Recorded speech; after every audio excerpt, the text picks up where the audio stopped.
YouTube was happening. It's your boy Benji, and we back balling. WNBA draft, JK.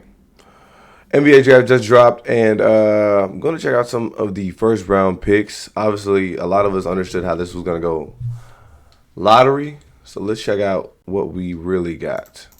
With the first pick in the 2025 NBA draft, the Dallas Mavericks select Cooper Flagg from Duke. A lot of people thought that this was going to be picked. Cooper coming out of Duke. I mean, a lot of people have given him the moniker of generational talent. Y'all know I disagree there, but I do think that the kid is going to be pretty talented. He's going to be thrown into a situation where there's going to be lofty expectations on him, being that there is no Luka. A lot of people believe that this is going to be the talent that replaces Luka Doncic, some things that he was going to be able to contribute to Dallas. And there's no Kyrie Irving. So, I mean, this is a guy who I think is a solid fourth option for an NBA franchise, but throwing him right there into a team who has legitimate playoff aspirations, a team that would just when he starts playing 2 seasons prior was in the NBA Finals. I don't think that's a bad situation. I think you could put him in a winning team and he'll be able to really contribute right away. Now, like I said, he's going to get lofty expectations early. AD will probably be the number one option offensively for the majority of the season, and Cooper will probably be number 2.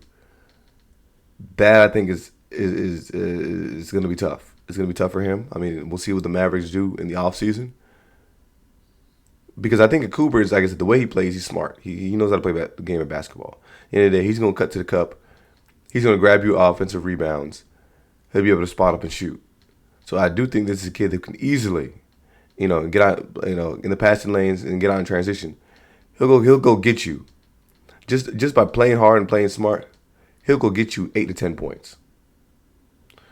Now, being somebody who could possibly be the first or second option, that's where things get tough because obviously the kid is young, so there's a lot of growth that he can do. But I think he's already at his ceiling athletically. And, I mean, that's no bad thing because the kid is, again, somebody who's willing to finish above the rim.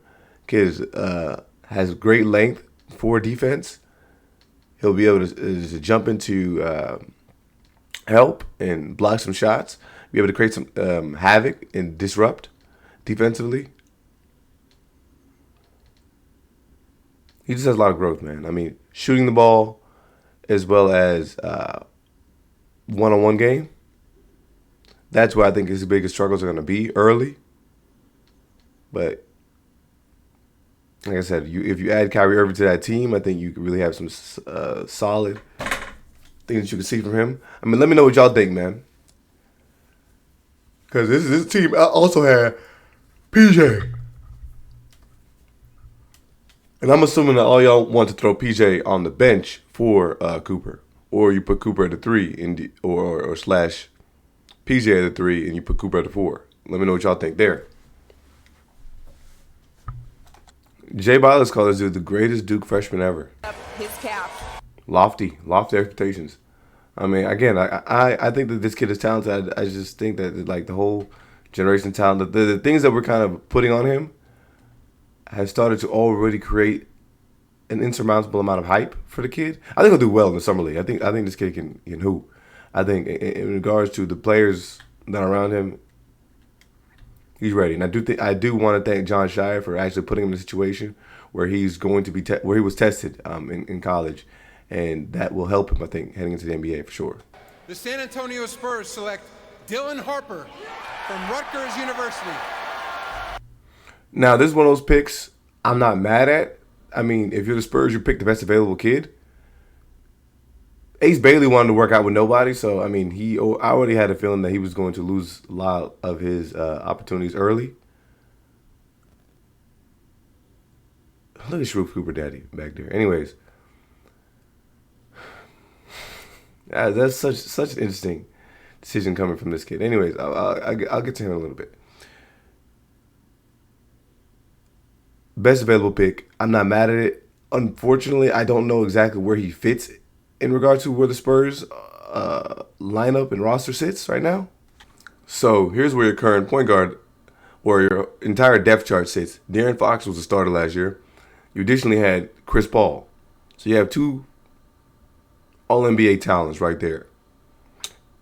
Your third point guard is Dylan Harper. Additionally, you had, look at what they got right now. Stephon Castle, your rookie of the year, sitting as the fifth option for point guard.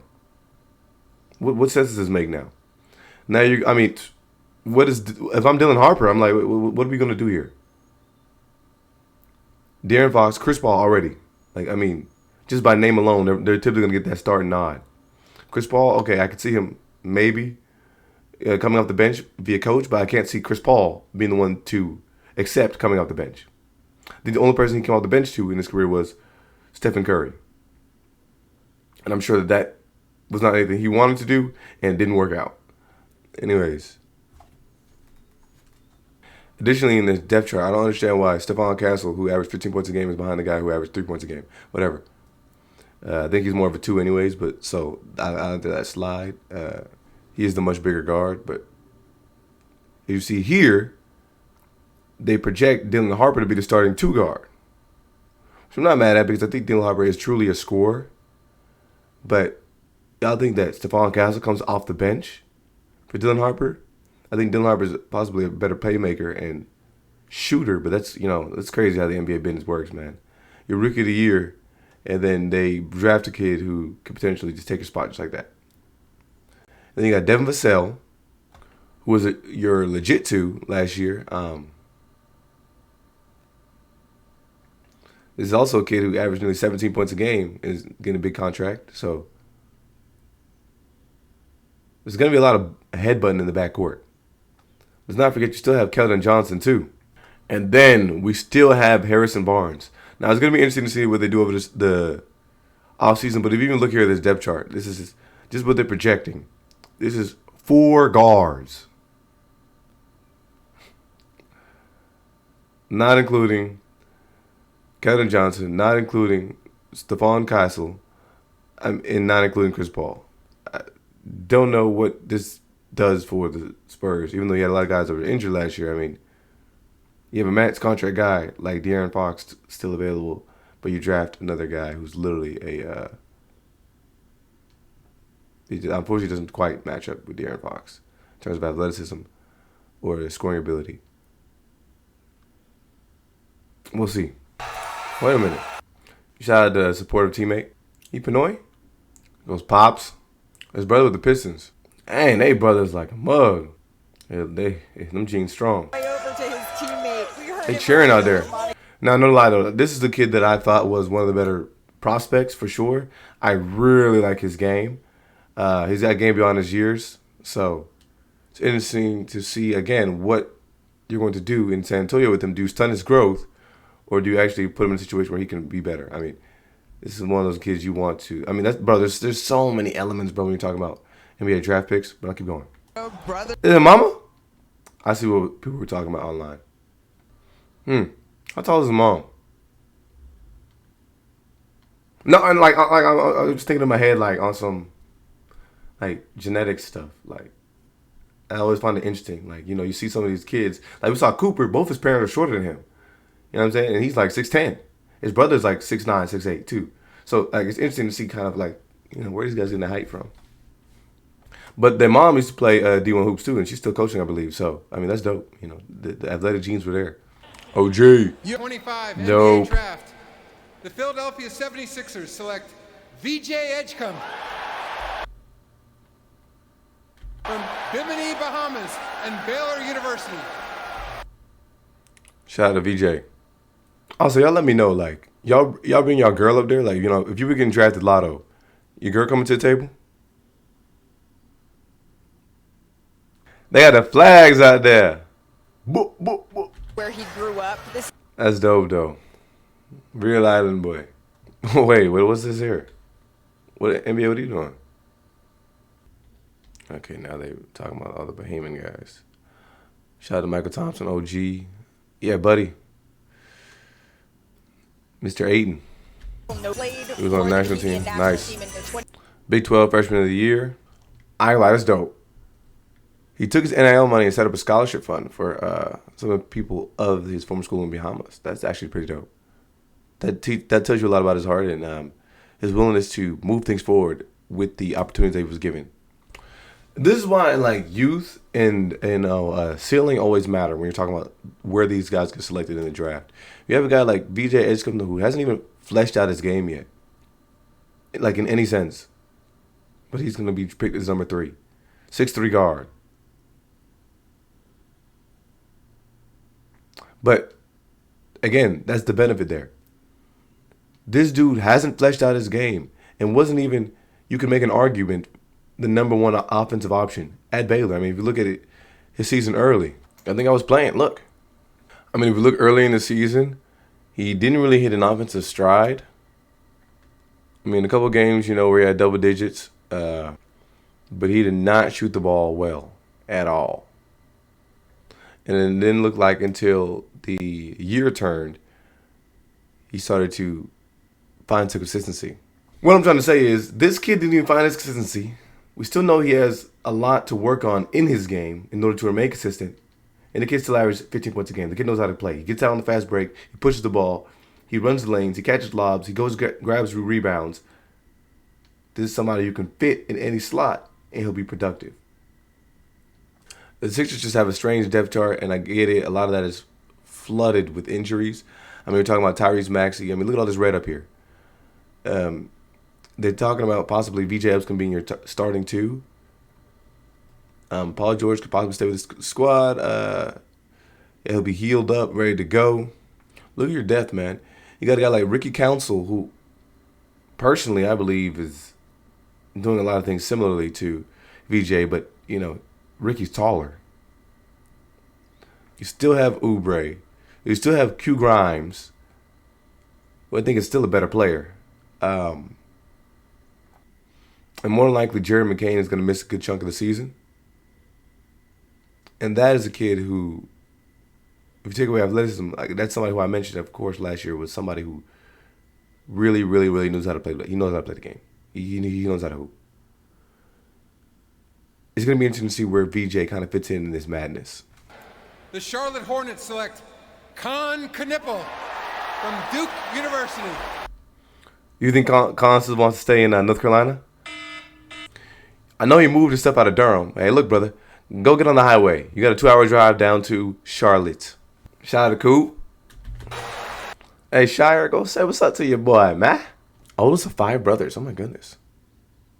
His mama was getting buckets. This is what I'm saying, bro. This is why I was looking at the genetic thing, bro. Like, these dudes be, you know what I'm saying? Y'all thinking straight. The athletic genes were there. They were present in a lot of these kids. All you can do is hope for the best. I personally think Charlotte is like a place where guys just go and just, it's like the abyss. But hopefully, he can keep his head on straight. I mean, a lot of these guys go to Charlotte and they start rapping. They start doing all this type of crazy stuff. Have fun. Enjoy yourself, man. But hopefully he can help contribute to a winning culture down in Charlotte. I think this is exactly who somebody like LaMelo needs. He needs more guys to be able to shoot the ball. So, I mean, we saw that Con is somebody who can stand still and shoot. I'm interested to see what they're going to start doing when you have this guy starting to get on the move, because obviously a lot of defenses are going to scout for him. Another guy who I think is efficient and can score the ball. We'll see what happens. Them boys suited and booted. Dang. It's awesome. It's a blessing from God. She snatched the mic from him. Nobody knows who was the best. Dude, another unit that played basketball. But didn't this dude's team say he didn't want to go to Utah? Super confident kid. We've seen that this kid has no problem making shots over contest, making shots in traffic. I think where we're going to see now, since he has other talented players on his squad, is he going to be efficient in the NBA? Trey Johnson from the University of Texas. Good pick. Big guard. I mean, led D1 freshman in scoring. I just noticed the shorts.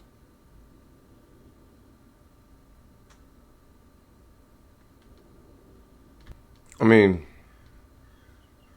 putting him into the situation in the Pelicans is not a bad shot. Then right after that, the Pelicans select Fears. Wait a minute, hold on. And that boy Icy too. BYU pick. Dude been a pro. I saw some of his highlights before the college season. Said he put 16 pounds on when he was at BYU. All right. Colin Murray Boyles from the University of South Carolina. Oh, I remember seeing this girl. Yeah, him, like on TikToks. Okay, got you. On Malawach from Rumbek, South Sudan, the NBA. Hey, fresh out of South Sudan / Senegal, man. I ain't gonna lie though, they kind of did him dirty while he crying, taking a picture. You know how the internet is, man. I ain't gonna lie, I couldn't have did it. I ain't gonna lie, I'd have been like this. Portland Trailblazers select Cedric Coward from Washington State University. I also want to see what this means for Malawach because I believe that later the Hornets traded away Mark. So to get another big, I mean, again, just don't go to the abyss.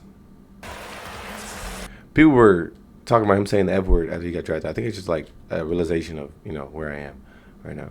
Yeah, Malawach got traded away to the Suns. Okay. And then the Trailblazers traded away their pick to the Grizzlies. But you got to salute the dude's grind and work ethic, man. The dude was playing D3 basketball 2 years ago. Select Noah Essengay. A lot of players getting picked up from overseas. Another wing / forward for the Bulls. The Hawks fans was lit, but he got traded away to New Orleans. He's got good touch around the basket. He can't handle the ball too. I think where his next step is going to be, shooting the ball because the dude's only like 6'9", so he's not gonna be able to sit down and post up the whole game in the NBA. So that's gonna be his next step. Somebody he hugged cooked him with the makeup. San Antonio Spurs select Carter Bryant from the University of Arizona. Look at these 8 Arizona guys. Man, shout out to this. Another super sweet moment. A lot of guys that was getting picked up early too had short stints last season. A lot of injuries. When a young man Led them in blocks. Defensive player of the year. Another overseas pick. I'm not mad at it, bro. If you've seen guys that are already show promise, that are young and talented, that have already played professional basketball, you already don't have to worry much about them. The biggest thing for all these guys is always fit. And there's some talent overseas. Dude has a 9'3" standing reach. That's where the net is. This is another reason I don't understand why everybody was so excited about Cooper being so young. There's a lot of young kids getting drafted. I don't know why anybody like that's anything new. Shout out to Cooper because he was the second youngest, I think, player ever drafted since LeBron. But there's a lot of 18-year-olds in this draft, too. Shout out to Walt. Hey, it's dope that a lot of these kids, even though they were making money, at the end of the day, the end goal was make it to the NBA. A lot of appreciation. And, bro, it's so crazy how life goes because I'm sure a lot of these dudes, you never really know where things are going to be maybe last year. I mean, a lot of these guys, for example, someone like Cooper, I mean, you already had those lofty expectations on you. But you never really know what, might happen in the future. And a lot of these kids, they were transferring schools. I mean, you had a guy that came out of D3. Bro, there's no limit, when you work hard. Somebody in the comments said, shout out to all the snow bunnies who secured a bag. Crazy. I do like his game too, though. So I'm interested to see what he's going to be able to do in Utah. A lot of guards in Utah. National champ, too. Nolan Traore. Another overseas player drafted. Handlers. I don't see athleticism there. I don't know about this. A lot of people were making complaints about this pick. Talking about, again, his upside in regards to athleticism and length, size, and decision making. Dennis Schroeder and Jeff Teague put the international guys in the backcourt. All right, Brooklyn. All right. Miami Heat select Kasparis Yakuchonis. Another overseas player. I just point this out to a lot of these young guys who think that the traditional path is college. A lot of doors have been opened up now for guys internationally as well, since the NCAA has opened the doors for guys to come in with professional experience, and now a lot of these leagues overseas are willing to take a stab at guys young. There's talent all over the world, man. Additionally, you playing basketball overseas, I think, kind of provides, as we've seen recently, a lot of these guys a better start to play in the NBA as opposed to the grassroots growth that we've seen from the guys here in America. I mean, think about it, bro. Growing up and playing as a pro and learning to play amongst other pros, guys that are getting paid to play basketball, guys that are doing this for the family, guys that are come from all across the world to play and bring you different elements from different games from different corners of the world. How to compete against these guys at a young age versus just being able to play in the college system, which doesn't directly translate to the NBA at all, versus playing against a guy, like I said, pros. Which is the better route? That's going to prep you better. I mean, come on now. Rich Paul everywhere. Rich Paul collect a check, man. He makes it happen, though. Grew from 5'9" to 6'6" during the pandemic. Yep, that'll do it. Gained 20 pounds since his first practice. All right, he was grinding. I've been looking at this, though. Like I said, genetics be genetic, bro. A lot of these guys are taller than their parents. Drake Powell, shout out to him, man. I've seen him play a little bit, actually, in person in high school, so shout out to him. He definitely had some offensive spurts, though, for UNC. So it's interesting to see how he's going to mesh in Brooklyn. Shout out to the boy. That's nice. That's a nice suit right there. Shout out to them boys.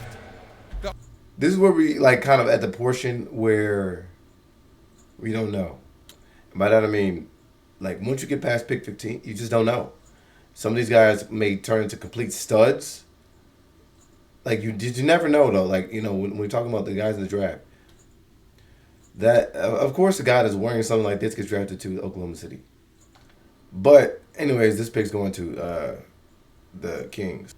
That's dope though that he entered the draft and then took the feedback and came back to school, knew what he had to do. 10 boards a game is crazy at 6'5". This dude led the team in points, rebounds, assists, and steals. James Richardson out of Michigan State. I think this is where the difference comes into play with a lot of these guys too. I mean, size does play an important pivotal factor. If you look at this point in the draft, this is the first guy that's been drafted that was below 6'3". Keep picking up guys from overseas. Danny Wolf. And the crowd loves him. Everybody love this kid right here. In the back.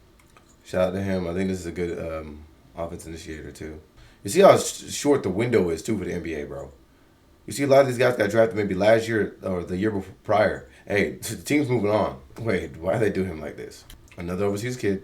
If y'all not checking the method, I mean, hey, Liam finally got his shot. And he's tapped in. Because everybody loves him. I ain't gonna lie, this is obviously somebody we want to see as a teammate. Because everybody's been coming to dap him up. He's been showing love to everybody too. W coach. Everybody from Montverde just catches W's, man. Look at this. Dude, that Montverde squad, they tapped in, man. I ain't gonna lie, they got the method. They got things figured out. Miami Super Rice. Freshman of the year. Another overseas kid. McNeely. At the end of the day, I continue to tell y'all that shooting is the most important aspect. That kid prior was in no way, shape, or form an athletic specimen, but he's tall and can shoot the ball. Really, first round pick from Penn State. The boys overseas, they rating some pros. There's some in the water over there. There's a lot of tall kids. Let me know what y'all think. W or L first round. Stay tuned to the next vid.